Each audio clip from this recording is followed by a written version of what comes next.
Salut à tous les amis, c'est Loïc. Je vous souhaite une excellente année, le meilleur pour vous et vos familles. Beaucoup d'amour, beaucoup d'amis. Évidemment, on s'abonne et on met la petite cloche. C'est important la petite cloche, sinon on ne sera pas prévenu de toutes les vidéos.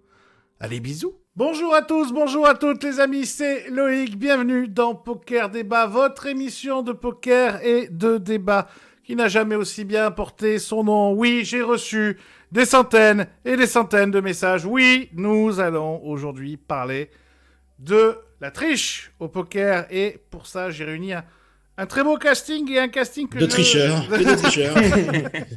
et un casting que je remercie parce que on peut pas dire qu'il y avait une foule immense qui voulait participer à cette émission. On va les présenter rapidement parce que l'émission risque d'être chargée. Nous avons Guillaume Bobot-Rafou, le capitaine de l'équipe Salut. Nutser. Salut à tous. Nous Yes. avons Monsieur Clément Richesse, le capitaine de la meilleure équipe du monde, oui, la team ATM.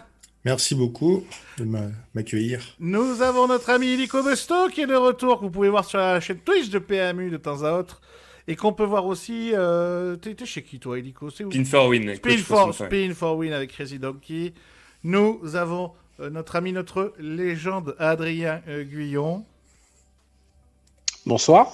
T'as changé depuis que t'as pris 140 000 balles. Et enfin, messieurs, dames, la légende parmi les légendes, il est de retour. Quand il y a de la baston, on peut compter sur lui. C'est monsieur Alexis Ebsker. Salut à tous. Alors les amis, on se réunit ici évidemment, vous savez pourquoi, vous qui regardez, vous savez aussi pourquoi c'est l'affaire Ivan Dera qui est sortie il y a maintenant une semaine. On a d'ailleurs voulu attendre un petit peu, on voulait pas répondre à chaud, on voulait pas faire du trash pour du trash, ça n'avait aucun intérêt. On a attendu une semaine le temps d'avoir un peu plus d'informations. Pour ceux qui n'auraient pas suivi, je vais vous faire un rapide résumé avant qu'on commence l'émission.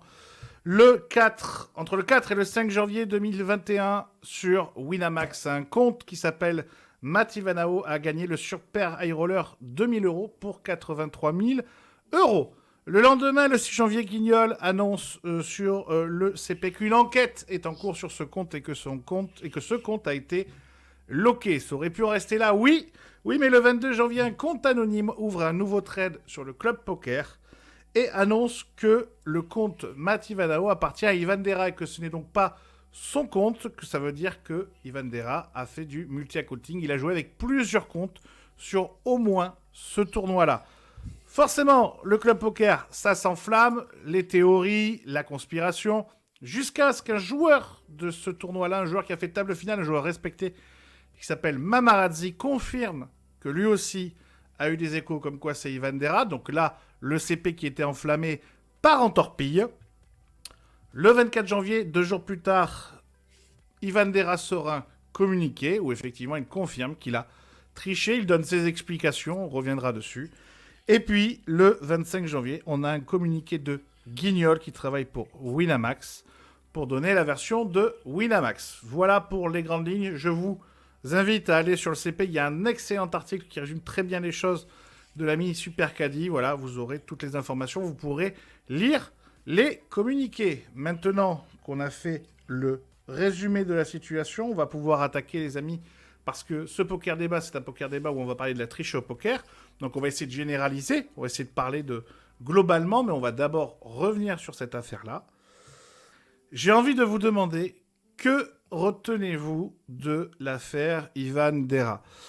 Qu'est-ce que vous retenez en priorité? Alors bien évidemment, il peut y avoir la triche, il peut y avoir le message d'Ivan, le message d'excuse qu'il a fait, la réaction de Winamax, le fait que ce soit d'abord sorti sur le CP, finalement, cette affaire, en tout cas le nom d'Ivan Dera est sorti en premier sur CP, la réaction des médias, la réaction du public, bref, chacun ce qui vous a le plus marqué, puis on reviendra de toute façon petit à petit sur un petit peu tout. Adrien, je te vois faire la moue là sur le fait que ce soit d'abord sorti sur le CP, etc. Tu ouvres le bal, mon ami? Alors, pour cette première question, de quoi on peut parler? Moi, je vais plutôt parler de ce que je retiens, c'est je trouve le rapport excessif des gens, de comment ils ont perçu le truc. Bon, c'est évidemment un sujet hyper complexe. Évidemment qu'on a tous été, alors chacun son sentiment, triste, déçu, choqué, énervé. Enfin, il y a tout un tas de réactions pour plein de gens. Enfin, moi, en tout cas, c'est un mélange de tout ça. Mais moi, ce que je retiens, ce qui me saute aux yeux, c'est voilà, c'est les côtés très excessifs des réactions des gens. Alors, il y a une multitude de réactions. Enfin, on a l'impression que voilà, enfin, je veux dire, je trouve que c'est extrêmement too much. Évidemment, ça a un vrai problème pour le poker. C'est une très mauvaise image. C'est un sale dossier qui sort et du coup, on va en parler en négatif et c'est chiant. Mais moi, la position que j'aurais sur ce truc-là, c'est que c'est principalement une erreur, principalement une connerie, par naïveté, par jeunesse, par manque de réflexion, par bêtise, par connerie. Voilà, c'est principalement ça que je ressors de ce dossier. Ok.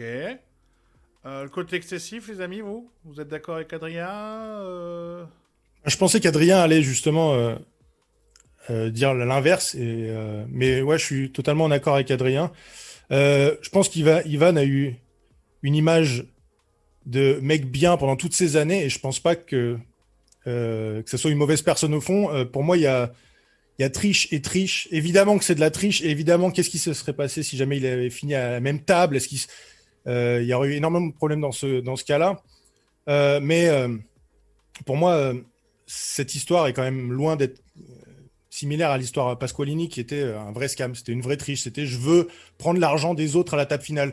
Ici, pour moi, je l'ai plus vu comme je me multi-à-compte pour avoir le maximum de boulettes dans le plus gros tournoi de Winamax. Je galère avec mes performances en ce moment et j'ai vraiment envie de crush. C'est quand même incroyable qu'il se soit pas dit qu'est-ce qui se passe si jamais je tombe à la même table.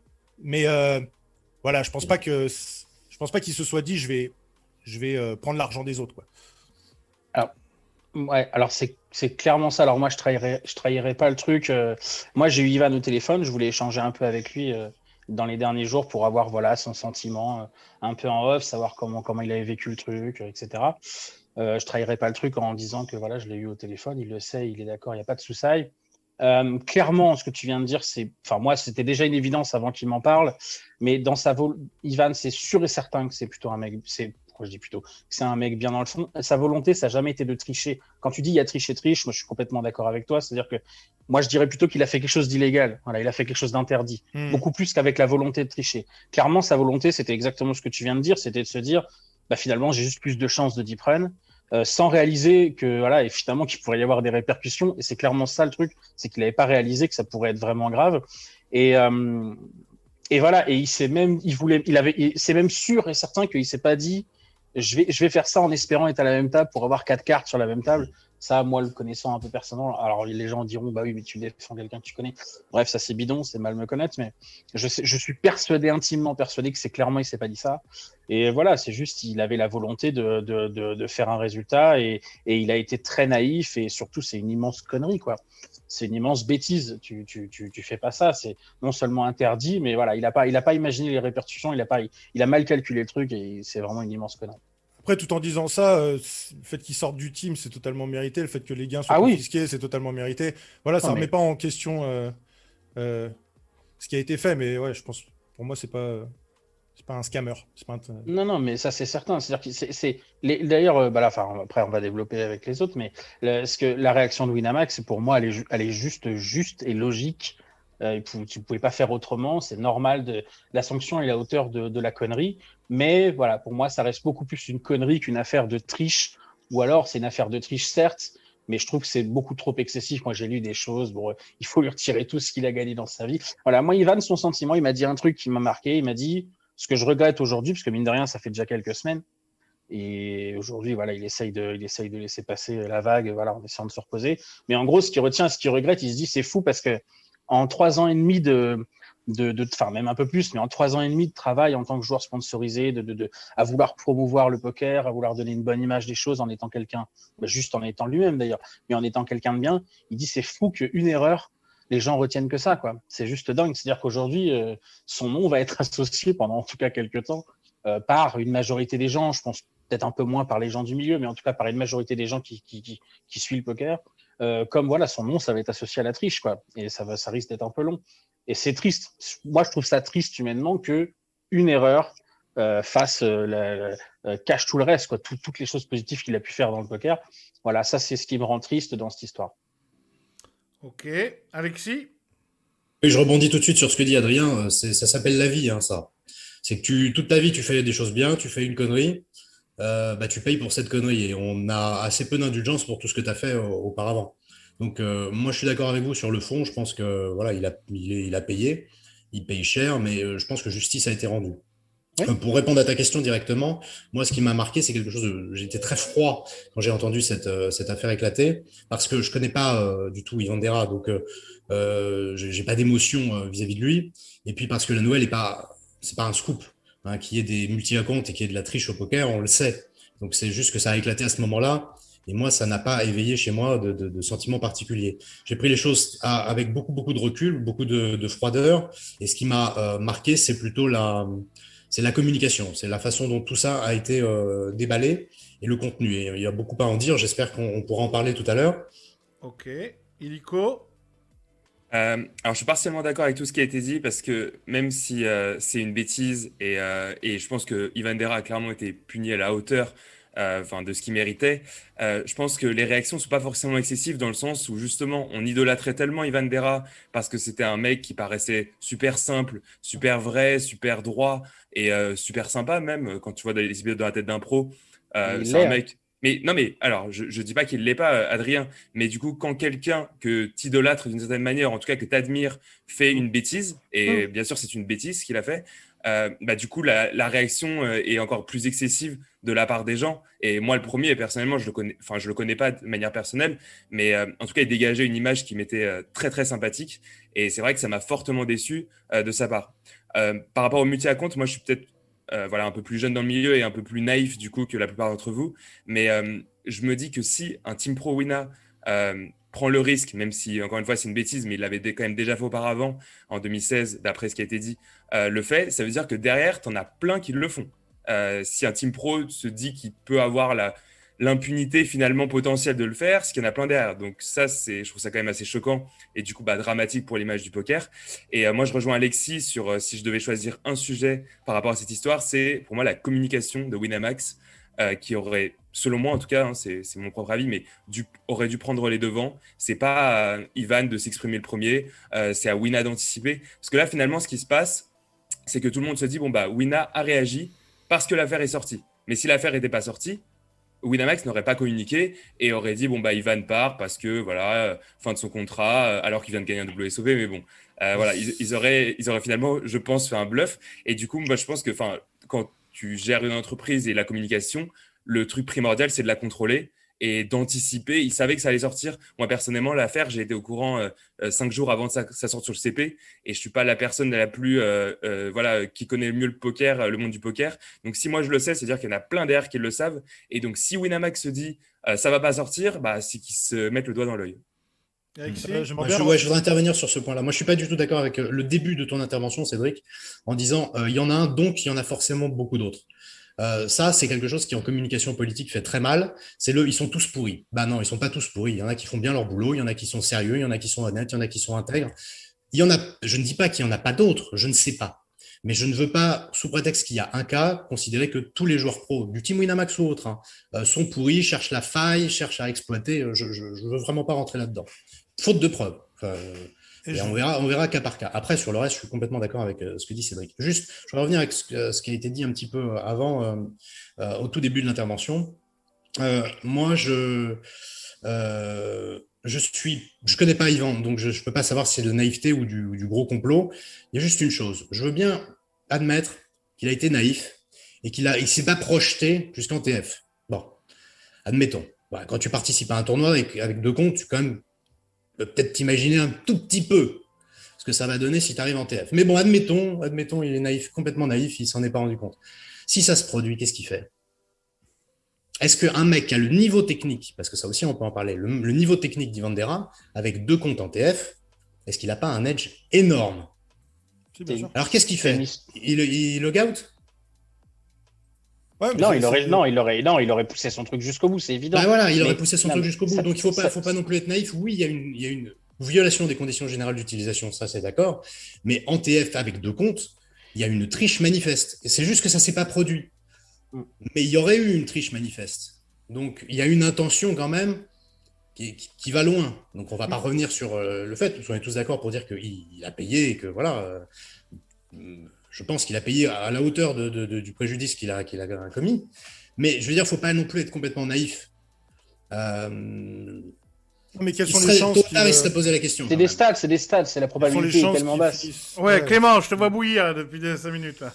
Ouais, non, je voulais juste réagir sur le fait que, comme lui a fait du multi-accounting, du coup, il doit en avoir plein. Moi, je suis totalement en désaccord avec ça, simplement parce que c'est absolument pas rentable de faire du multi-accounting. Si c'est rentable ou si c'est une triche, c'est-à-dire que notre but, c'est d'être à la même table. En tournoi, il faudrait des files de 20, 30 joueurs et ça se passe sur les ultra high stakes, quoi. Il y a aussi un truc, c'est que si jamais tu le fais sur un 50 €, tu vas être 700. Il n'y a aucun intérêt à lancer 2 fois le même 50 €. Vaut mieux.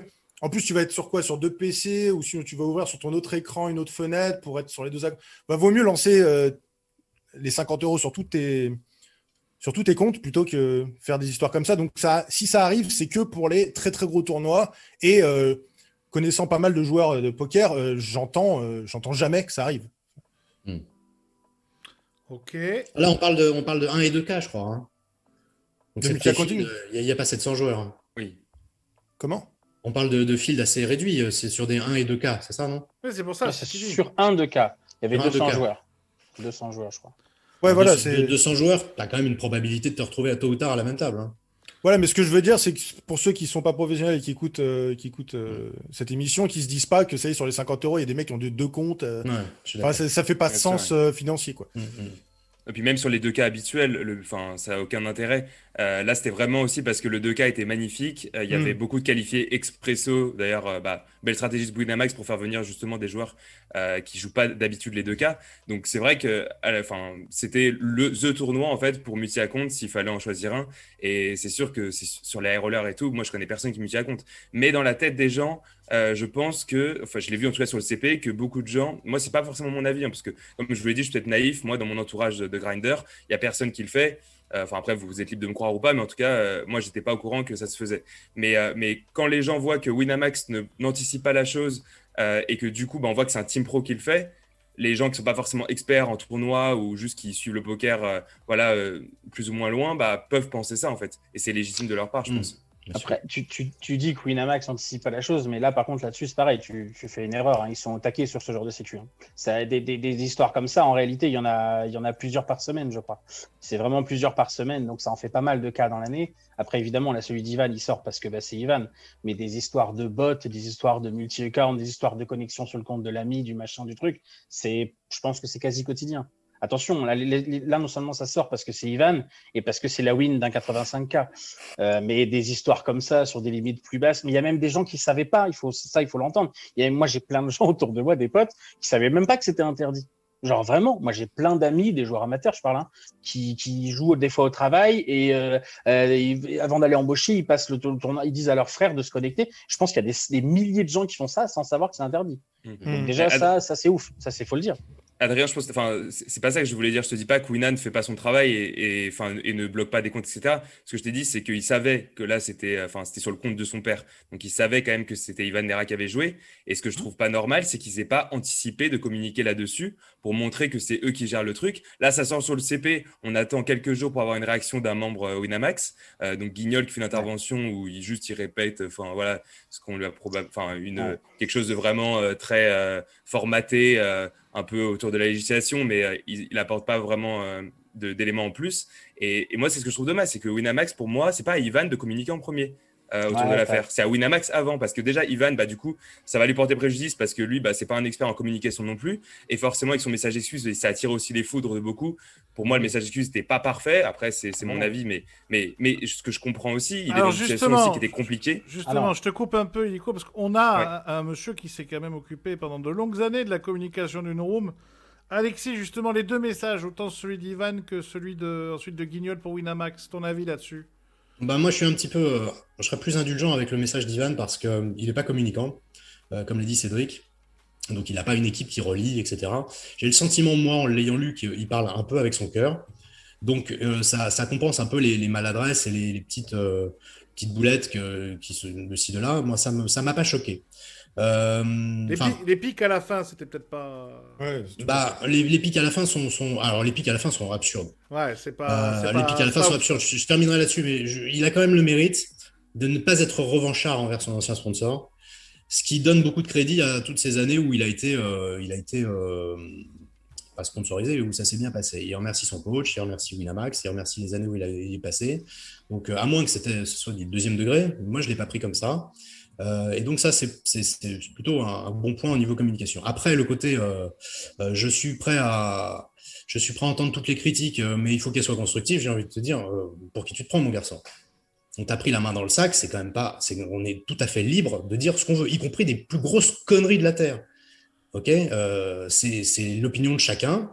On va essayer, nous, ici, d'être assez objectifs et de pas en dire trop, j'espère. Mais les gens qui ont déversé des torrents de boue sur le CP, ça les grandit pas, mais c'est leur droit.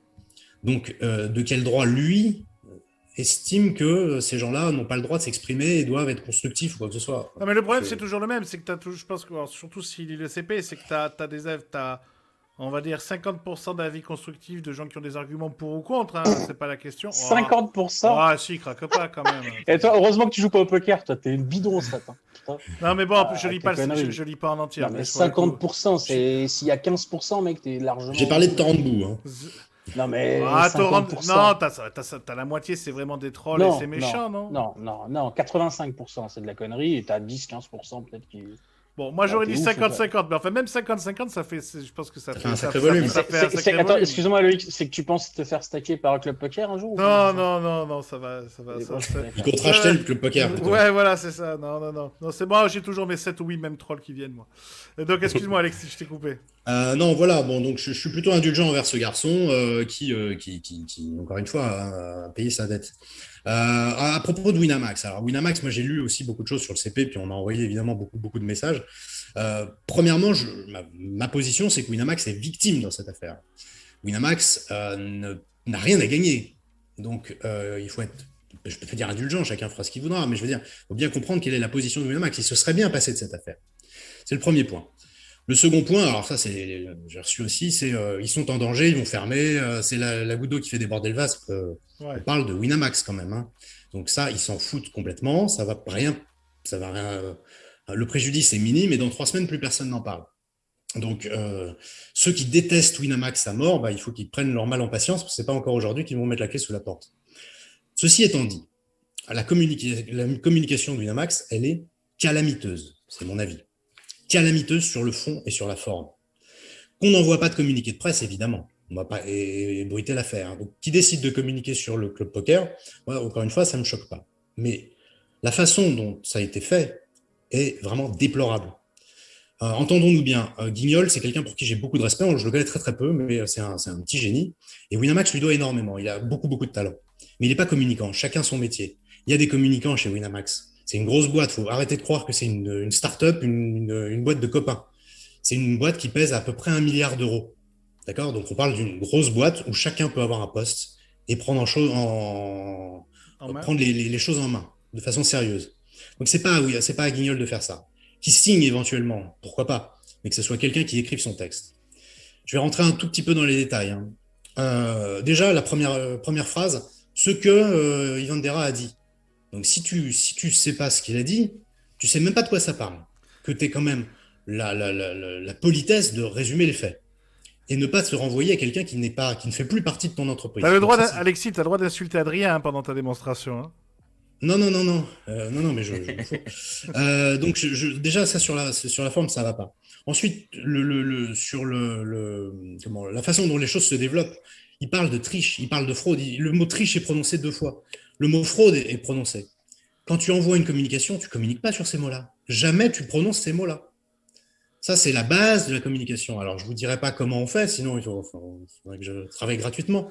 Mais il y a des moyens très positifs de contourner ça et de vendre un peu le problème. Il y a des fautes d'orthographe, j'en ai compté 3 ou 4. Il y a une faute de grammaire. Tu te fais relire quand tu communiques comme ça.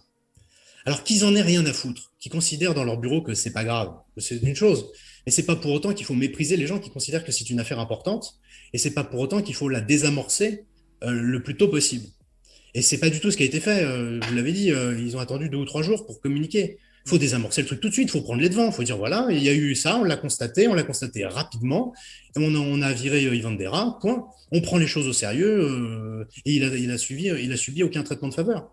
Mais sur le fond et sur la forme, c'est pas digne d'une entreprise comme Winamax, qui par ailleurs fait les choses super bien, ils sont très pros dans leur visuel, dans leur communication et tout. Donc je comprends pas, j'ai jamais compris cet écart. On en avait déjà parlé dans une affaire, dans l'affaire Batmax et tout. Ouais. C'est incompréhensible qu'ils comprennent pas leurs erreurs, alors qu'ils ont les moyens. Lolo, j'aimerais juste rebondir sur ce que dit Mais on Alexis. t'a pas encore entendu, vas-y Bobot. Bah, justement, je suis assez d'accord sur, notamment sur le cas du message d'Ivan, quand Alexis dit qu'il a parlé avec son cœur. Et je suis pas tout à fait d'accord sur ce qui a été dit avant, sur le côté un peu naïf d'Ivan. Je vais expliquer pourquoi. En fait, le message d'Ivan, et c'est ça dont j'ai envie de parler, je l'ai vécu de deux manières, en fait. La première, c'est quand je l'ai lu pour la première fois, j'ai été extrêmement choqué. J'ai trouvé qu'il y avait beaucoup de manque de remise en question, recherche constante d'excuses, qui relativisait beaucoup un peu trop son acte. Et ça m'avait un petit peu choqué. Derrière, j'en ai parlé à mon entourage poker. On a discuté. J'ai eu beaucoup d'avis divers qui étaient notamment très intéressants. Et du coup, j'ai décidé de relire le message, mais en ayant une autre approche, en fait, en essayant de comprendre pourquoi il avait écrit ça et pas ce que moi j'avais envie d'entendre. Et du coup, on se rend compte que le but de son message, c'est juste, c'était pas justement d'avouer son erreur et de présenter ses excuses. Je pense que c'est ce que tout le monde attendait, un peu en mode bon, désolé gars, j'ai merdé, c'est ma faute, j'assume, tout ça. Mais plutôt en fait, il expliquait les raisons qui l'ont poussé à faire ça. Et en fait, le truc super intéressant, c'est qu'il y a beaucoup d'émotions dans son message. On peut noter à un moment donné un sentiment d'injustice. Quand il parle du fait qu'il puisse pas changer de pseudo, sentiment d'échec sur le peu de résultats qu'il a. On sait que il avait partagé dans son texte qu'il gagnait plus depuis 3 ans, qu'il était chez Wina, donc il y a de la frustration, sentiment de décevoir, de culpabilité, à un moment donné aussi un besoin de reconnaissance quand il mentionne tout ce qu'il a fait pour Winamax à la fin. Il dit qu'il a fait des blogs, ses vidéos, qu'il a avec son travail d'équipe et tout ça. Besoin de crédibilité quand il rappelle que c'est quelqu'un de bien, de généreux, que voilà, il cherche quelque part à se rassurer. Tout ça, en fait, tout son message, c'est full émotionnel en fait. Et on constate qu'il a tout simplement perdu le total contrôle de ses émotions et ça relève un gros leak mental. Et c'est sûrement ce qui l'a amené à faire cette erreur et à faire ce texte qu'il a fait. Et d'ailleurs, et c'est pour ça que je suis pas d'accord avec le côté naïf. Je pense qu'il était juste totalement, il contrôlait pas ce qu'il faisait en fait. Et ça me fait penser je vais vous faire une petite analogie avec le foot. Ça me fait penser à ça. C'est alors c'est à un degré, une intensité différente évidemment, mais le coup de boule de Zidane. Qui était aussi champion du monde, il a craqué complètement, il a perdu le contrôle de ses émotions et il a fait un acte totalement irrationnel. Et c'est un peu une forme de tilt quelque part. Et en fait, Ivan, je le ressens un peu comme ça. Je pense pas comme ce qui a été dit que ça soit un tricheur, qu'il ait fait ça dans le but de tricher. C'est juste qu'il était dans un moment de sa vie où il avait peut-être de la pression parce qu'il avait pas de résultat. Il se sentait pas bien et il avait un spot où s'il réfléchit, il sait que le risk-reward il est dégueulasse parce que je pense qu'il avait conscience que s'il se faisait attraper, il peut risquer sa place. Mais en fait, c'est un moment où quand tu es émotionnellement, tu es débordé, tu fais des choses que tu te rends pas compte en fait. Donc il y a ça. Et le dernier petit point que je voulais rajouter, et je pense que c'est quelque chose qui est essentiel dans le bon développement d'une carrière d'un pro, c'est qui a dû sûrement faire défaut à Ivan à ce moment-là, c'est l'entourage. Nous, on a l'exemple ici au centre, les mecs, quand ils sont encadrés, suivis, qu'il y a tout le truc pro derrière et tout, on est au top pour performer. Et quand on rentre chez nous, que ce soit en France ou ailleurs, c'est totalement différent. On est livré à nous-mêmes et on n'a plus ce cadre et ce suivi. Du coup, je me dis, pour Ivan, parce qu'il a partagé, il était en France isolé. Du coup, il est forcément en manque de repères professionnels. Il n'est pas entouré et encadré par Winamax, du coup fragilisé. Et très probablement, par rapport à ce que j'ai dit, en total full émotionnel. Donc, c'est peut-être aussi ça qui l'a amené à faire cette erreur stupide. Donc voilà, puis encore une fois, on constate l'importance du mindset et encore plus au haut niveau, là où il est Van, parce que la moindre erreur, ça pardonne pas. Eh ben ça calme ça, dis donc. Les amis, sur le côté mental. Je te voyais réagir, Adrien. Ouais, non, j'aime beaucoup l'analyse de Guillaume là, et je trouve que ça. Ouais, je pense que, ouais, effectivement, je l'avais pas vu non plus à ce point-là dans l'émotion, mais tu as totalement raison. Je pense que c'est exactement ça. Il a clairement réagi, ouais, il a pêché clairement mentalement. Alors, tu as répété plusieurs fois que du coup, c'était pas de la naïveté, mais en même temps, tu disais c'est une erreur, c'est machin. Bon, on s'en rapproche quand même pas mal de la naïveté. Ouais. Après, chacun fait sa définition du mot naïf, mais, Mm. mais c'est un peu ça. Enfin, mélanger erreur, le manque de calcul, le manque de réflexion, le manque de capacité à analyser la situation et à ce que tu es en train de faire. Bon, voilà, c'est un peu comme ça reste, voilà, c'est des mots. Voilà, je garde mon mot naïf. Je pense que c'était ça. Bref, c'est un mélange de tout ça. Donc, non, j'aime beaucoup cette analyse sur Ivan.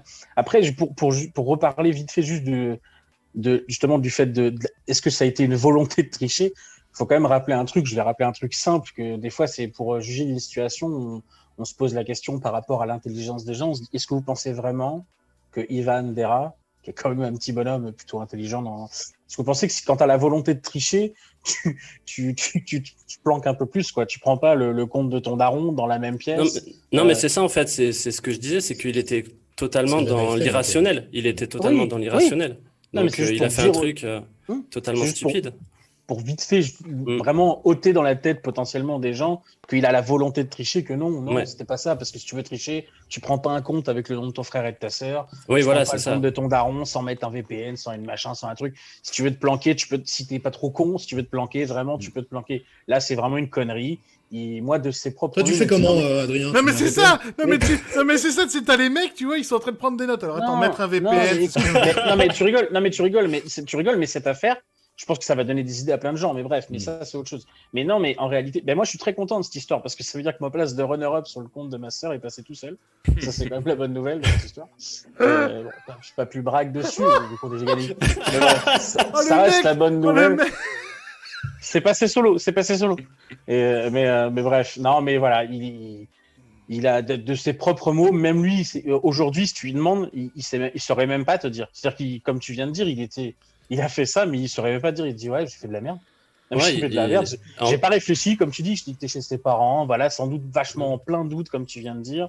Peut-être un peu en détresse, isolé, machin, tout un tas de. Il faut aussi penser, voilà, aux impacts émotionnels de la vie. On n'est pas que des joueurs de poker. Et voilà, il a fait une immense connerie, quoi. Moi, le mot d'ordre, je pense, notamment nous du milieu ou des gens qui le connaissent ou quoi ou qu'est-ce, c'est qu'en fait, on est tous déçus parce que justement, on se dit juste, putain, mais mec, pourquoi? Parce que comme a dit aussi Clément, c'est pas si rentable que ça finalement de multi-UCAM. Enfin là, bon, en l'occurrence, comme il a dit dans sa com, aussi c'était maladroit. Il a dit par malchance j'ai gagné le tournoi. Bon, lol, c'était un peu drôle, mais voilà, ça reste voilà une connerie et je pense que oui, il a bien payé, hein, parce que il perd 85 000 € dans l'histoire, il perd un contrat, c'est pas estimable. Bref, puis le projet pour l'avenir, en tout cas pro, sponsor, tout ça, je pense que c'est très très dur pour lui. Donc ouais, il a bien pris cher. En plus de voir son nom bien sali quand même, mine de rien, même sur des médias publics. C'est chaud quand même. Enfin, honnêtement, moi, par exemple, j'ai un peu l'habitude de me faire insulter, mais c'est pas grand-chose. Mais là, c'est des titres, c'est des trucs partout.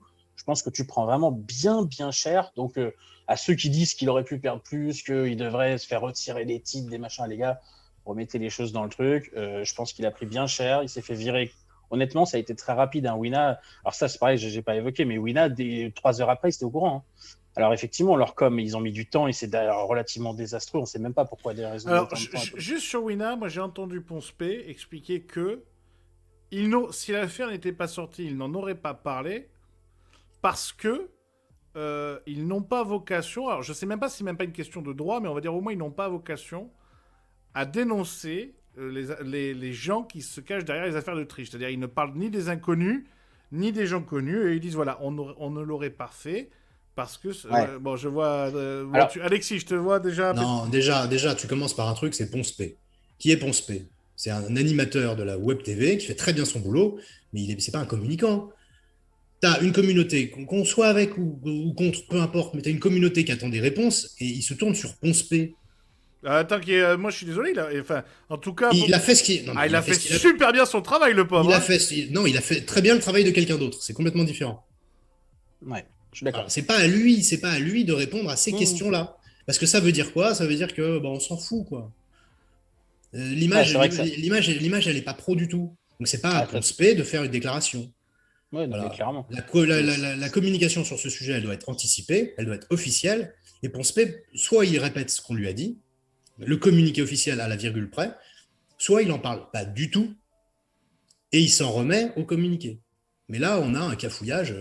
C'est pas à Ponce P de faire le boulot. Imagine qu'il ait été mauvais. C'est tout à fait possible, c'est pas son boulot. Qu'est-ce qu'on fait? Qu'est-ce qu'on dit? Bah, Ponce P, t'as été mauvais? Bah, ouais, les mecs, je suis désolé. Il a aucune légitimité dans le truc. Alors, il s'avère qu'il a été bon, tant mieux. Ce qui est fou, c'est qu'il y a déjà eu justement l'affaire qu'à 1 an ou 2 de Batmax, tout ça, des comptes. Ce qui est fou, c'est qu'ils n'aient pas eu le recul avec cette histoire-là où déjà ils avaient été vraiment très limites dans la communication à base de on parle pas, on ne donne pas toutes les infos et tout. Et donc ils avaient été déjà pas mal critiqués là-dessus. Finalement, 2 ans après, il y a une histoire. En plus, comme tu as dit, Alexis, un truc hyper juste, c'est ils ont tout perdu. Enfin, ils avaient tout à perdre de réalité, Winamax dans cette histoire. En tout cas, rien à gagner, oui. Oui, bah oui, voilà. Donc, putain, écoute, voilà, tu communiques. De toute façon, ils ont pris des décisions qui sont évidentes. En plus, c'est pas compliqué à prendre comme décision. Tu le vires, tu prends l'argent, tu bloques les comptes. Tu peux pas faire autre chose. Et voilà, mais tu remercies Ivan pour les 3 ans. Tu dis, voilà, là, t'as fait une connerie, c'est fini, tac, tac. Et puis, qu'est-ce que les gens auraient rien pu dire en réalité si ça avait été rapide, efficace? Les gens auraient rien pu dire. Et même, ça se trouve, on n'aurait pas fait cette émission-là en réalité. Si tout s'était passé de façon très propre, très classique, très évidente. On l'aurait fait, parce que. En tout cas, il y aurait eu beaucoup moins à dire. Il y aurait eu moins à dire. Il y aurait eu moins à dire. Clément, pour conclure peut-être. Rien à dire de plus. Très bien. On peut faire un message de paix et d'espoir. Entre les peuples.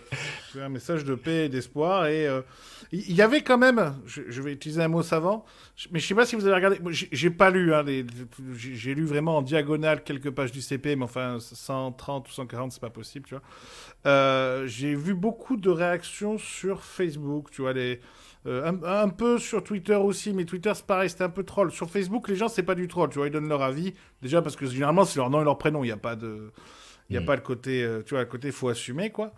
Et je sais pas si vous avez vu, mais entre ce que je lisais un peu sur le CP où c'était vraiment en mode, ouais bon, quel enfoiré, 50%. quel enfoiré. Non, 50%. 50% sont bien. Non mais bon, bref, c'est pas grave. Mais en tout cas, t'en avais beaucoup qui, voilà, étaient très virulents vis-à-vis de lui. Et je trouvais que sur Facebook, t'avais énormément de gens qui disaient non, mais c'est bon, ça va, c'est pas l'affaire du siècle. Mais comme tu viens de dire, donc c'est ne parce que ne trouvez-vous pas qu'il y a une dichotomie entre l'impression du petit milieu et le côté quand tu vas dans un public plus large, finalement, oui, ça fait chier, oui, c'est triste. Moi personnellement, j'ai Attendez. uniquement le bac. Et je disais, personnellement, j'ai uniquement le bac, donc dichotomie. Ça se voit. Je vous laisse.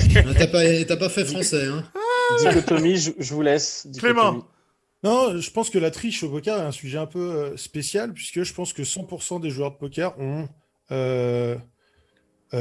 déjà triché au vu des CGU. Je pense que, par exemple, il suffit qu'il y ait quelqu'un derrière toi quand tu es en train de jouer, ou tu as un pote, par exemple, qui te parle en même temps, qui te donne l'avis. Moi, je sais, amateurs, on jouait entre nous. T'imagines-toi, tu as un groupe d'amateurs qui jouent le dimanche, ils boivent des bières. Ouais, entre potes, et tu te conseilles. Il y a un mec qui fait table finale, l'autre, il lui donne son avis, bah, t'as triché. Il y a T'as les rênes sur un bout de papier à côté, tu triches. Tu partages ton écran. Imagine-toi, tu es en live. T'es en train de jouer lui en table finale. Ah bah, il est super tight en grosse blinde, open. Tu triches. Tu vois ce que je veux dire? Il y a le truc, c'est que quand c'est des amateurs, moi, j'ai aucun souci que ça se passe comme ça. Ça sert à rien de fliquer ça, honnêtement. Par contre, le problème, c'est quand c'est des joueurs de très haut niveau, c'est là où il faut se mettre à fliquer.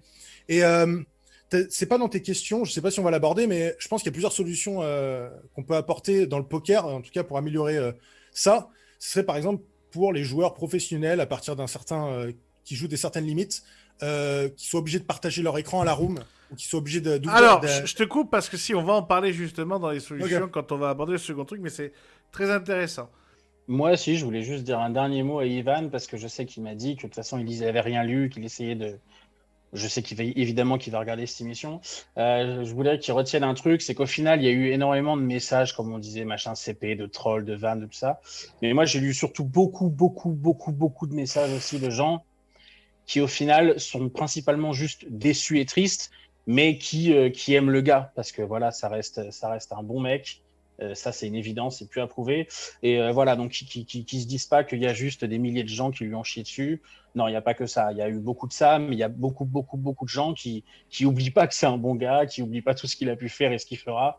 Et voilà, qu'il n'y a pas que des messages de troll, il y a aussi beaucoup de messages de sympathie. Tout le monde est juste déçu de ce qu'il a fait, les conséquences et que ça arrive, tout simplement. Deuxième sujet, les amis, comme je disais, on va parler de triche plus globalement des affaires. Il y en a eu en 20 ans, hein, alors on va pas revenir toutes dessus, parce que le futur annonce aussi certains problèmes. Aujourd'hui, on parle de RTA, on parle de hacking, on parle d'intelligence artificielle, on parle de collusion. La question est simple. Le poker, comme toute autre discipline, est-elle condamnée à vivre avec la triche? Pour ouvrir ce débat, on va démarrer par celui qui a été sage. Il nous a mis une petite tarte d'analyse au début de la première question, puis après il a été zen. Mon Guillaume, c'est toi qui démarre. Alors moi, je vais répondre, ouais, malheureusement, si le poker il y aura toujours de la triche dans le poker. En fait, cette question, ça me fait penser à, genre, si on se demande si les gens deviendront tous bienveillants et compétiteurs, tu vois, ou que on vivrait dans un monde de bisounours. La triche, il y en a partout. Il y en a dans le sport, il y en a triche, corruption, enfin tout ça. Il y en a même dans le monde du travail, dans la politique, dans tous les domaines. Oui, dans le monde des affaires.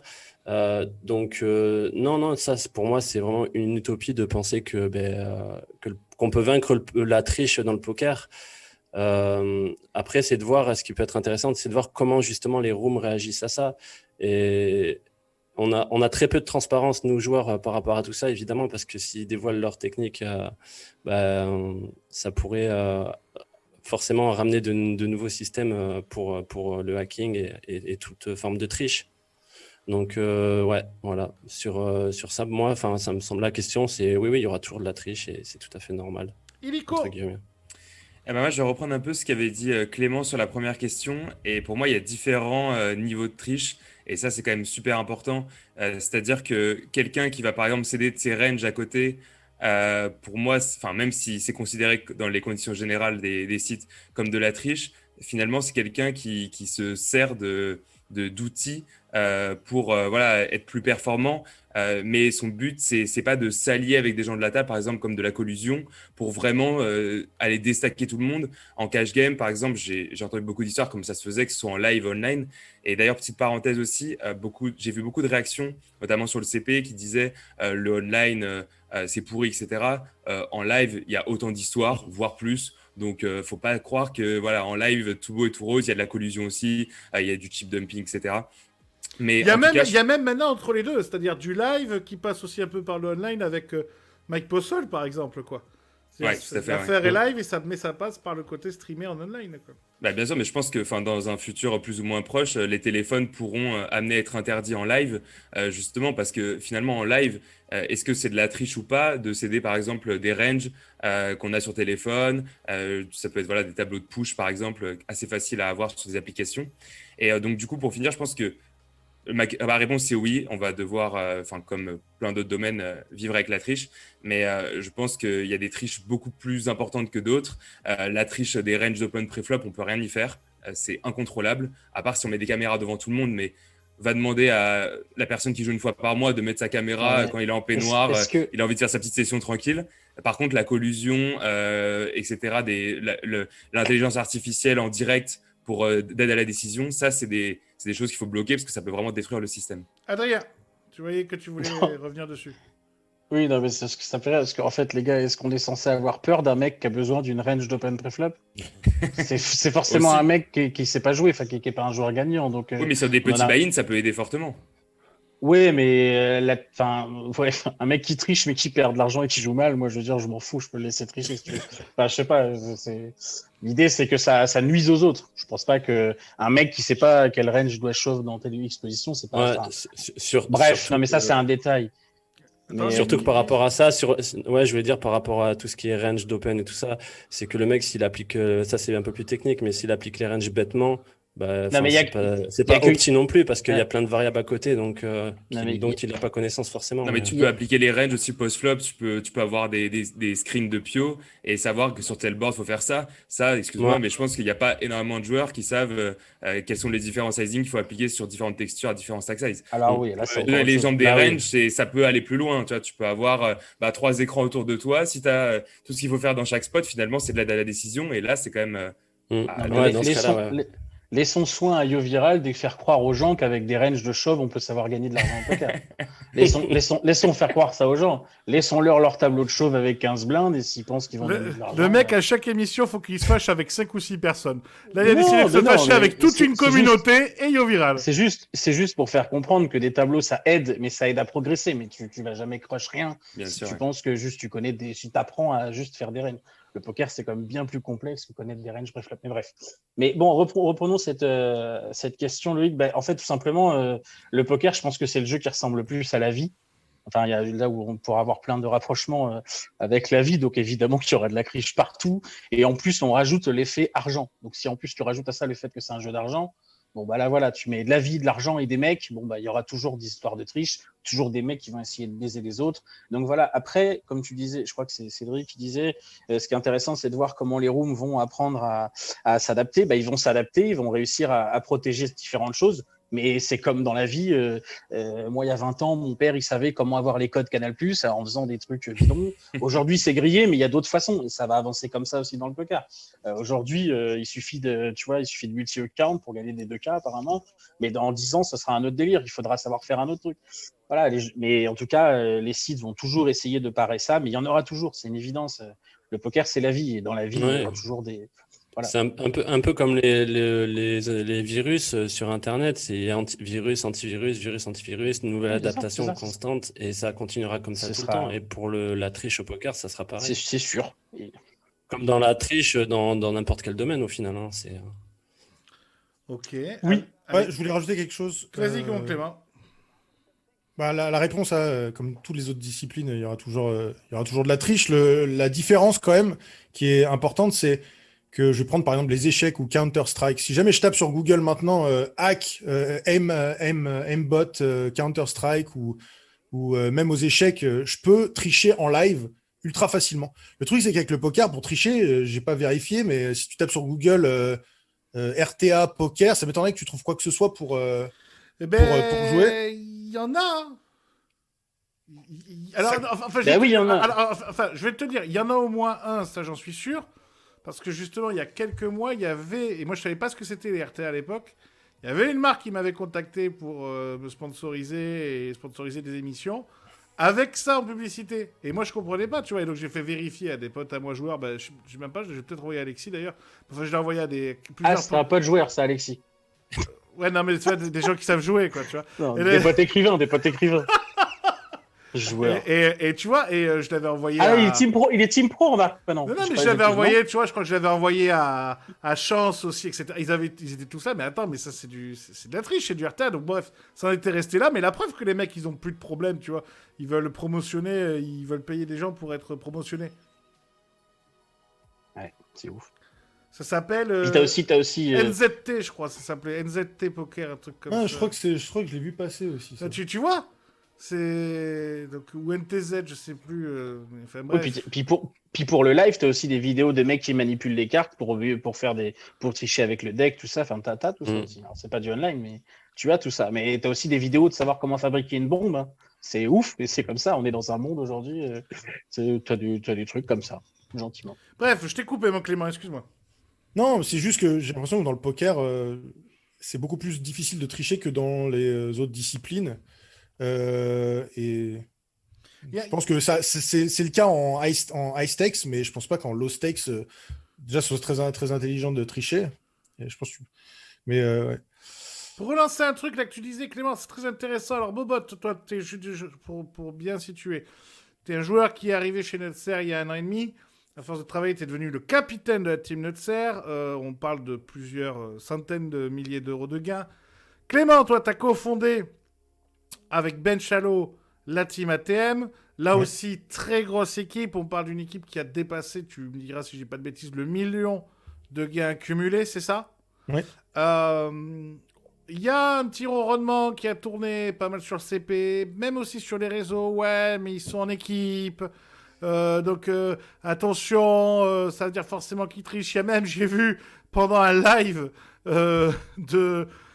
chez notre CERT sur Twitch, je sais pas ce que tu avais dit, Bah oui, Bobot. j'étais en live, ouais. Ouais, voilà, enfin bref, il y a ce ronronnement-là. Et toi, Clément, Ouais. tu commençais à sortir une idée ou deux là en disant... Alors déjà, est-ce que vous deux, vous pouvez expliquer votre point de vue là-dessus et puis peut-être les solutions, Clément, vas-y, je t'en prie. Ouais, bah, ils ont totalement raison de se poser la question parce qu'effectivement, on pourrait, dès qu'on est à la même table, lancer les Twitch, lancer les calls et puis se partager les cartes. Le truc, c'est que, je pars personnellement dans la team.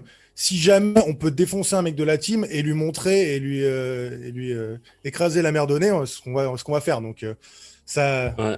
voilà. C'est- Après, c'est- parler que pour ma team, je sais pas. Ouais, bah après, alors nous, c'est un petit peu pareil. Alors après, je comprends les réactions des gens, mais ça me fait doucement rigoler parce que ce problème de ghosting, c'est un faux problème, étant donné que maintenant, avec toutes les technologies qu'il y a, ben, tu peux faire ça avec ton pote qui habite en Angleterre, Mais avec oui, juste un partage d'écran. évidemment. C'est juste, enfin, c'est pareil, en fait. La différence, c'est que nous, et comme l'a dit Clément, c'est qu'on est une équipe de compétiteurs. Et c'est arrivé plein de fois des spots où ben, on est avec le même mec à la table. Alors forcément, on est dans la même pièce et tout, mais si on peut s'en foutre plein la gueule, on le fait avec plaisir. Et derrière, ça fait des trolls sur la fin de journée, on en rigole et tout. Moi, j'ai des spots où je me suis retrouvé à 3 left, ça arrivait 2 fois avec un mec de la team, mais les 2 fois, je les bust. Et ben, du coup, on en a rigolé alors qu'on aurait pu très bien jouer à 2 et finir en HU. Mais on n'est pas comme ça, on s'en fout. Après, c'est vrai, quand tu as 3 lèvres, c'est un peu gros, donc du coup, tu te joues à fond. Mais de manière générale, on est tout le temps comme ça, on joue vraiment à fond. Et parce qu'on est avant tout des compétiteurs. Alors, Donc, et puis même sans tricher, alors là je rentre dans un autre délire, c'est plus précis, mais de toute façon, entre guillemets, entre bons joueurs, il y a déjà quelque chose qui naturellement, alors c'est sans que ça soit de la triche, on va potentiellement s'éviter en fait, les gars. Ça c'est juste aussi évident. ça, c'est stratégique, c'est juste stratégique. Et Ça, c'est juste quelque stratégique, chose- voilà. Voilà. Ouais, mais enfin, C'est même quelque quand chose- tu vas avec ton pote en live jouer à 50 balles, tu t'évites. Hein. Enfin, si t'es Voilà. pas trop Enfin, con. moi je vous dis en tout cas. Surtout s'il y en a qu'un qui a la voiture. Et en fait, le problème, Lolo, c'est que quand tu vas jouer à un live à 50 balles, c'est que t'es quelque part, t'es un récréatif. Et, là, nous, on est une team de professionnels. On a vraiment ce côté compétition et on a une approche totalement différente du jeu. Enfin, je sais pas si tu vois ce que je veux dire. Ouais, le mais, problème là-dessus, c'est qu'on est obligé de nous croire sur parole et après, Ouais, on peut c'est dire ça. sur les Ouais. Discord, etc. Le problème de ça, c'est obligé de croire sur parole. Donc, c'est Alors- ça, exactement. Mais alors, au niveau des solutions, Clément, tu as commencé à en parler. Je vous lance 2-3 solutions comme ça qui n'en sont Enfin, peut-être pas. Elle paraît ouf, son option. Non, Mais pas non, tant mais, que ça. non, mais par exemple, je me rappelle, alors je crois que c'est sur Party Poker ou sur GG Poker, je sais plus lequel des deux, où à partir d'une certaine somme, tu avais des tournois où tu ne pouvais pas mettre de pseudo. C'était ton nom et ton prénom. Est-ce qu'il y a, je me rappelle, plusieurs années, un monsieur qui s'appelle David avait sorti Campok, quelque chose comme ça, où tu jouais au poker, c'était free roll, Alexis, hein, c'est ça, mais tu jouais au poker. Ouais, c'était free roll et effectivement, Voilà. il fallait avoir une webcam. Voilà, il fallait avoir une webcam, tu voyais la personne en face. Est-ce qu'il y a un moment donné, comme c'est d'ailleurs dans l'air du temps, même pour les réseaux sociaux, est-ce qu'il va pas falloir juste arrêter l'anonymisation webcam et puis en avant, quoi. Au moins, comme ça, tu peux pas multi-account, etc. moi, ce que je disais dans le webcam, c'était pas webcam et on se voit entre nous, c'est webcam et le site peut vérifier que y a personne derrière nous, a une webcam derrière pour voir les écrans, pour voir qu'il n'y a pas de triche et aussi partage d'écran. Je parle pas du tout des joueurs, ils jouent des 10 euros, 20 euros, 50 euros, même 100. Je parle quand on joue des 1000 euros, 2000 euros, 5000 euros. Tout le monde a toutes les simulations PIO. C'est absolument pas compliqué de l'ouvrir sur une virtual machine et de le mettre sur son deuxième écran. Et je suis persuadé qu'il y en a. Il y a déjà l'histoire de Cruz qui est sorti. Comment il s'appelle? Fedor Cruz qui est sorti, qui faisait ça, qui est passé de la NL 50 ou de la NL 100 à la NL 40 000 parce que il avait toutes les simulations PIO. Il regardait, il disait je fais quoi là? Ok, tac.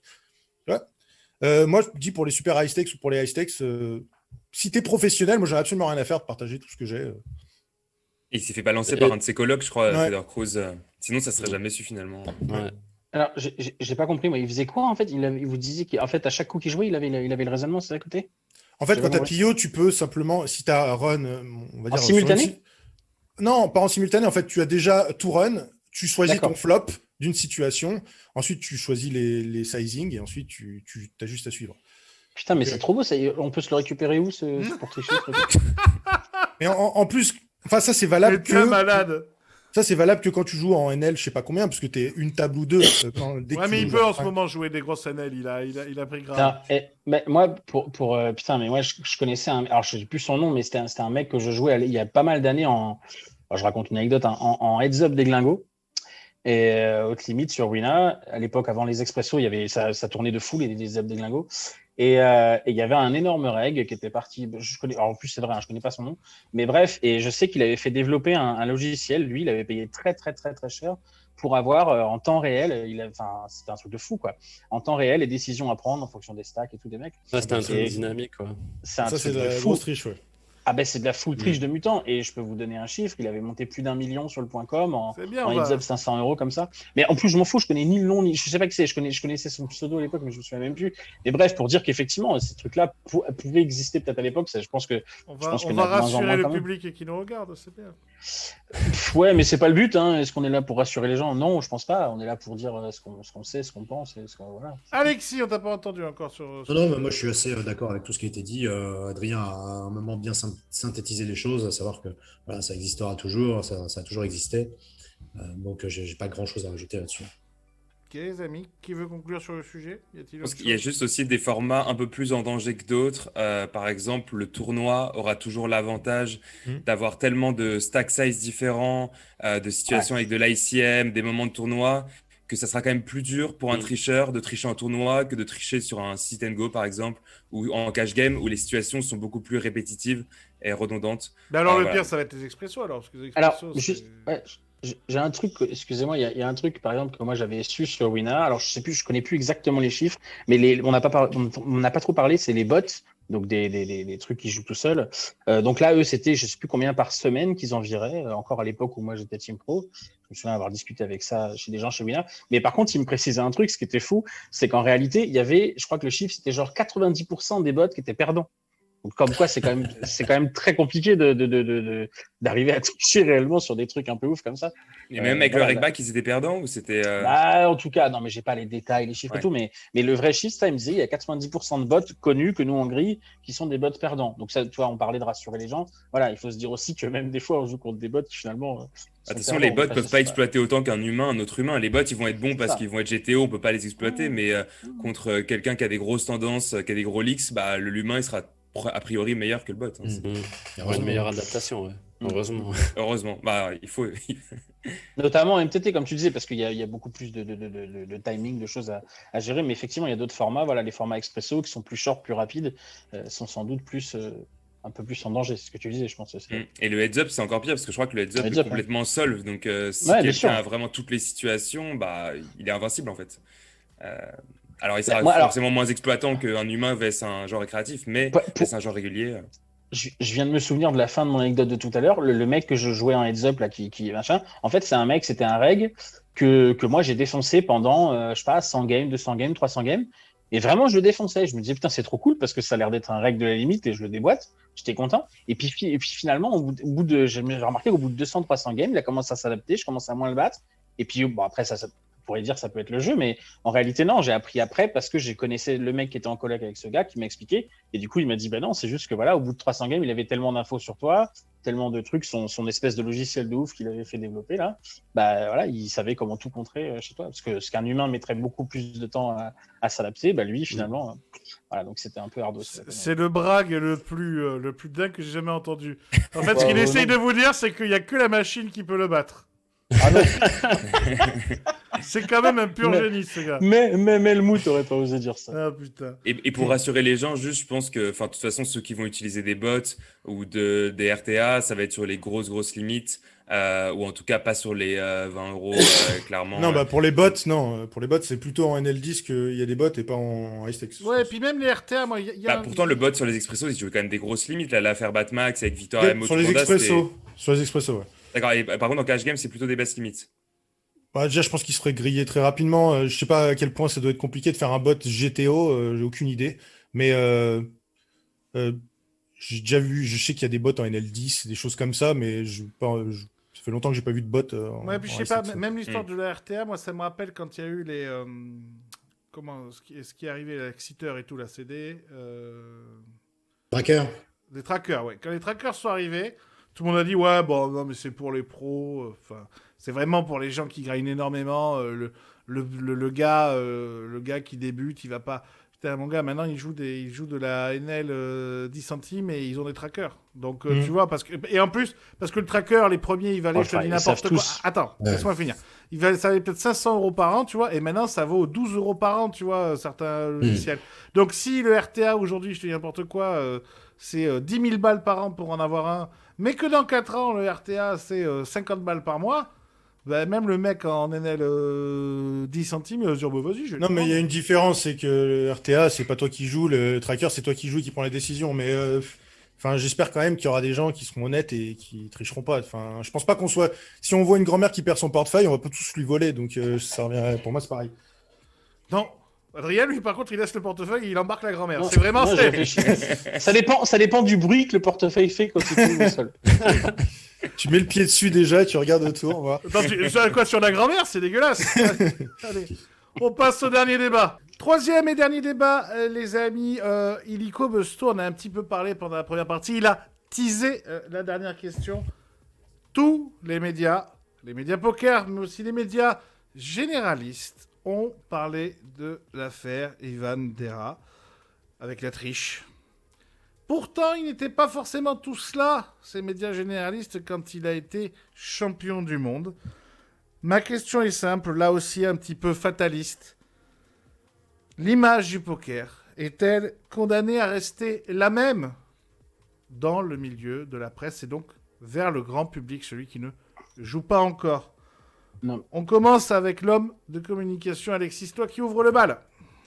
Bah, sur ce sujet, j'ai d'autres choses à dire, mais en fait, pour répondre à ta question, condamné, pour avoir une boule de cristal, mais ça fait tellement longtemps que les médias ne parlent, je parle des médias généralistes, hein, ne parlent que des choses négatives, ou presque, que oui, on peut se projeter sur une courbe qui n'est pas très très favorable. La triche, c'est croustillant, ça, voilà, une victoire, on ne sait pas de quoi on parle. C'est dommage, hein, c'est vraiment regrettable. Et puis c'est aussi regrettable que ces médias aient parlé de ça, parce que c'est quand même pas une affaire d'État, c'est pas un site qui a une faille énorme où des centaines de joueurs peuvent tricher, c'est un mec tout seul dans son coin. Donc ça fait effectivement, ça porte effectivement préjudice. Maintenant, la réputation du poker auprès des gens qui jouent pas, hein, qui connaissent pas du tout le jeu, elle est dégueulasse, je le dis depuis des années. Faut en être bien conscient, donc ça ne fait que alimenter le truc. Et puis ce qui est rigolo, c'est que, enfin rigolo, c'est que il y a tous les serpents de mer qui ressurgissent.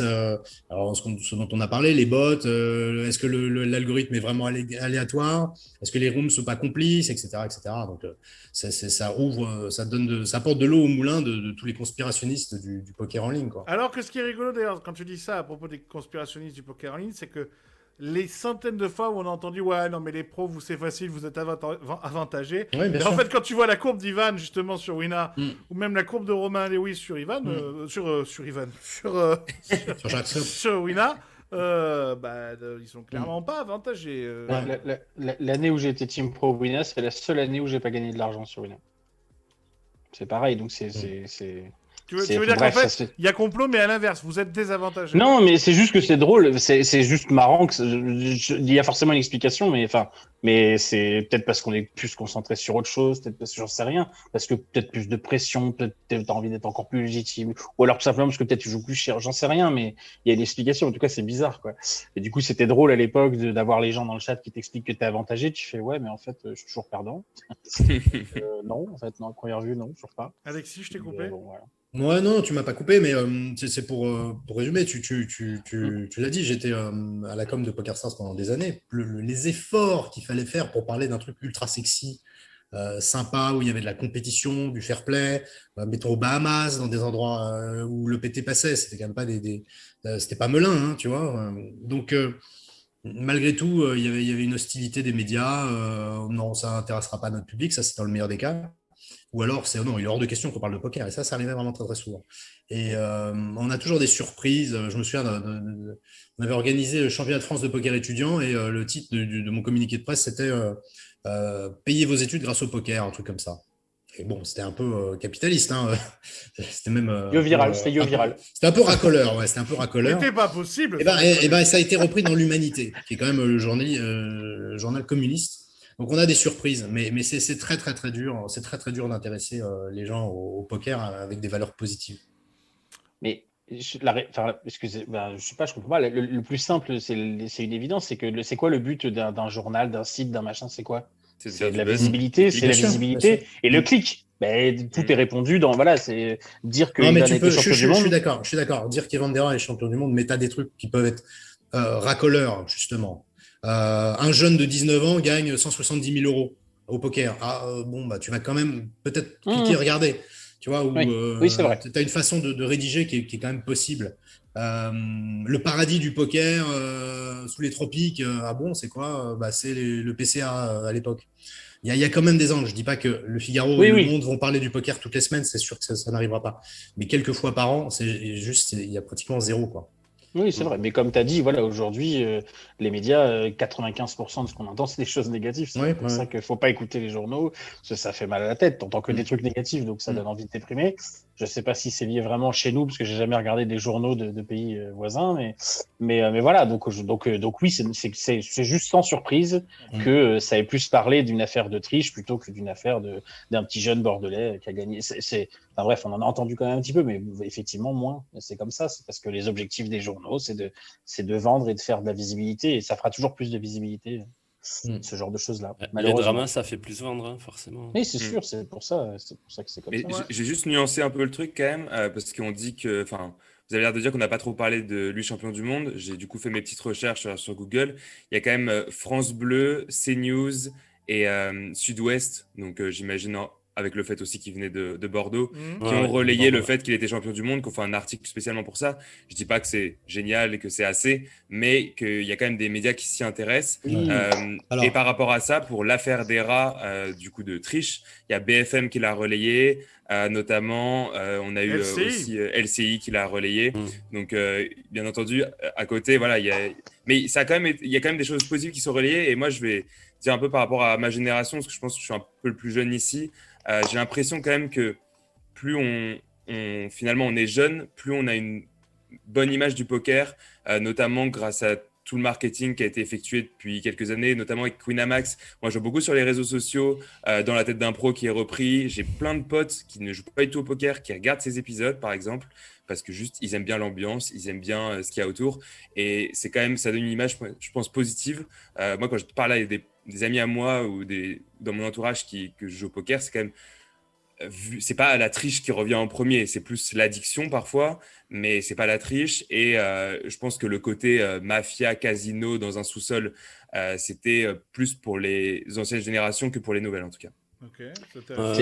T'es peut-être le plus jeune d'entre nous, mais en tout cas, mec, je sais pas où t'es, mais t'as un coucher de soleil depuis 2 heures de beau gosse. Hein. Franchement, c'est un fond vert. Hein. Ah ben pardon. Fallait pas le dire. Clément. Ouais, je n'ai pas l'impression qu'il y ait grand-chose à rajouter à cette question. Je pense que si jamais il avait été sans abri et devenu champion du monde après, on aurait pu se parler. Voilà, j'ai rien d'autre à dire sur le sujet. Si. Ah tiens, j'ai une anecdote moi pour expliquer ce genre de délire. Alors vous allez dire c'est pour braguer un truc. Moi, il y a quelques années, j'avais fait Nouvelle Star. Et en fait, avant de faire Nouvelle Star, avant de passer devant les jurys, ils vous font remplir un questionnaire. Donc, il faut raconter plein de choses de sa vie. Et en gros, j'ai fait ce premier casting. Et en fait, bon, bref, je suis pas pris. Je le refais l'année d'après. Et en fait, j'avais compris entre les deux qu'en fait, ce qui les intéressait, c'était qu'il fallait pouvoir vendre quelque chose. Et en termes de personnalité. Si je vous racontais que tes parents sont ensemble, t'as passé ton bac, ta jeunesse s'est bien passée, tu ne rentreras jamais dans une émission pareille. Aujourd'hui, ils veulent des personnalités, ils veulent des gens, et il faut avoir des trucs à raconter. Et la deuxième, je suis revenu l'année d'après et j'ai raconté des conneries. Mes parents sont morts. Non, mais sérieusement, j'avais vraiment fait ça. J'avais pas raconté que mes parents étaient morts, mais j'avais raconté je sais plus des anecdotes, mais des trucs un peu lourds. Et bon, bref, et pourtant je chantais plus ou moins pareil, mais bref, et j'étais passé détente. Et bien de toute façon, tu te rends compte que dans ce genre de casting, voilà, t'as souvent un black, t'as souvent un homosexuel, un mec qui chante dans le métro, une grosse, parce que voilà, c'est comme ça, c'est la télé, c'est ces trucs-là. Donc voilà, il faut ce genre de truc, quoi. Donc bref, ça c'est Ça me semble logique. Ça sera coupé, Loïc. Hein, ça. Adrien qui a donc décidé de se fâcher avec toutes les communautés aujourd'hui. Mais non. Je tiens à dire que la responsabilité de chacun est engagée, pas la mienne. Guillaume, vas-y, je t'en prie. Ouais, pareil, pas grand-chose à rajouter. Je suis assez d'accord avec ce qui a été dit. Juste par rapport à ce que disait Cédric, par rapport à la nouvelle génération qui voit le côté positif. En fait, c'est parce que toi, tu es dans le poker et que tu t'es intéressé au jeu. Moi, je pense que vraiment, les gens qui sont extérieurs au poker, ils ont vraiment ce côté négatif du poker, un peu, comme tu disais, dans la cave, le truc. C'est beaucoup relié au vol, à la corruption, à la triche. Moi, j'ai une petite anecdote aussi à raconter. Moi, je joue au poker depuis maintenant, ça doit faire 15 ans à peu près. J'ai commencé en tant que pro depuis que j'ai commencé chez Nutser. Et avant, j'étais dans le monde du travail. Donc, j'ai travaillé au Girondin pendant 10 ans. Et ben à ce moment-là, je joue au poker depuis mes 18 ans. Les Girondins de Bordeaux, pour ceux qui ne connaissent pas, c'est une ancienne équipe de foot. Ouais, et du coup, alors à un moment donné, dans ma vie, je commençais à faire beaucoup de lives. D'ailleurs, je prenais mes vacances pour aller faire des gros lives et tout. Et il se fut que j'ai fait une perf à un moment. Donc, c'était pas grand-chose. C'était 6K, mais pour moi, à l'époque, c'était énorme. Et j'avais brague un peu sur les réseaux et tout. Et mes collègues de travail l'avaient vu.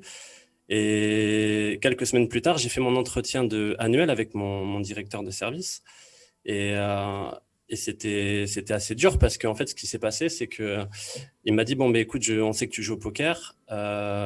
C'était très très cash. Il m'a dit ça va pas le faire. C'est un jeu de voleur, de menteur. Moi, je veux pas de ça ici.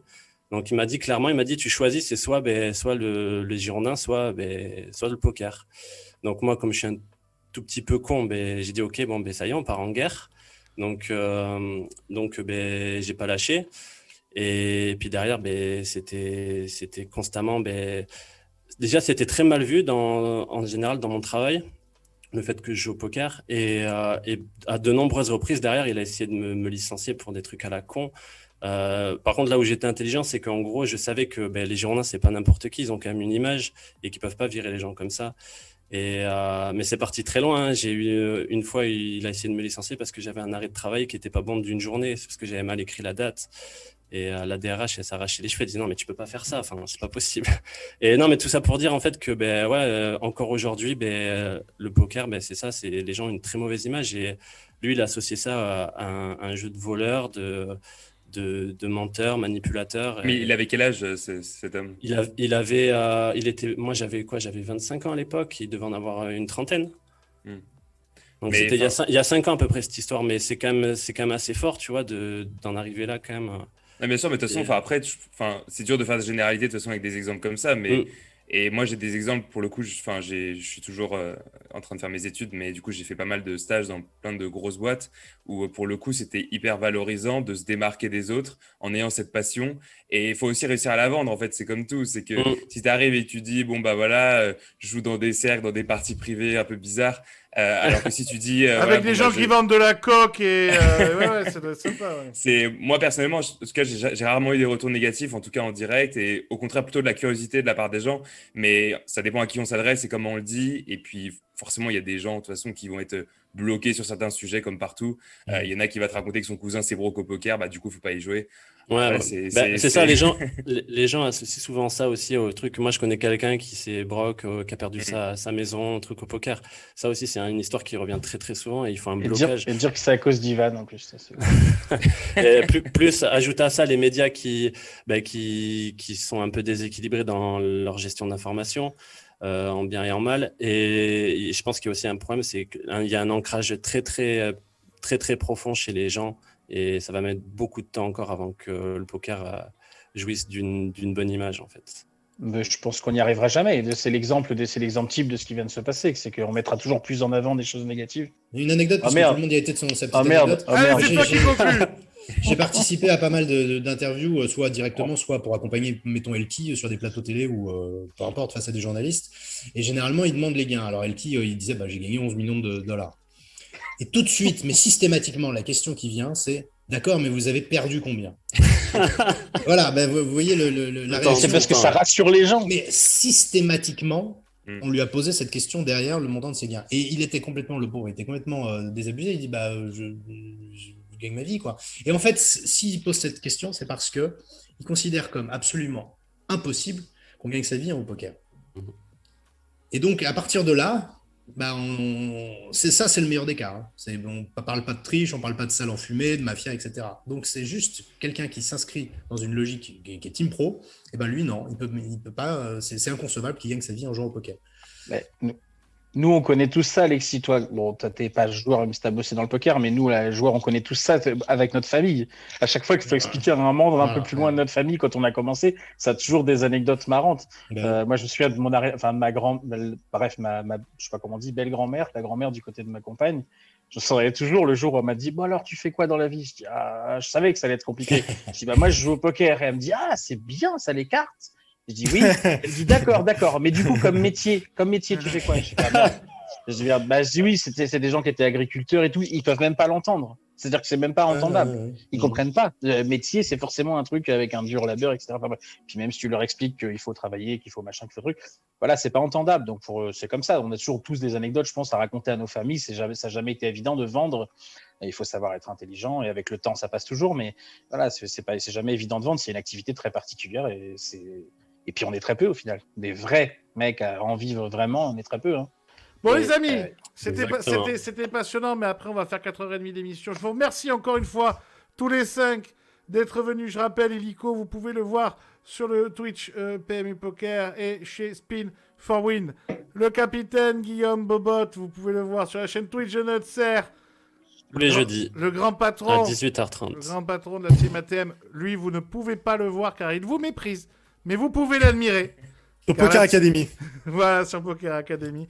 Vous pouvez retrouver Adrien tous les jours à 14h sous le pont Saint-Michel où il vous fera les meilleures chansons d'Yves Duteil à Capella. Et puis vous pouvez retrouver, et avec votre esprit, l'excellent bouquin d'Alexis Lepsker. Et puis plein de projets à venir. Merci à tous de nous avoir suivis. Je vous fais un gros bisou les amis. On vous fait tous d'excellents bisous. On se retrouve très bientôt. Il y a d'autres épisodes qui vont arriver. Vous allez voir, ils ont été tournés avant cet épisode-là. Mais voilà, il fallait qu'on le tourne cet épisode et qu'on le sorte car c'était dans l'actualité. Très gros bisous. Ciao, ciao, ciao. Ciao, ciao. Salut.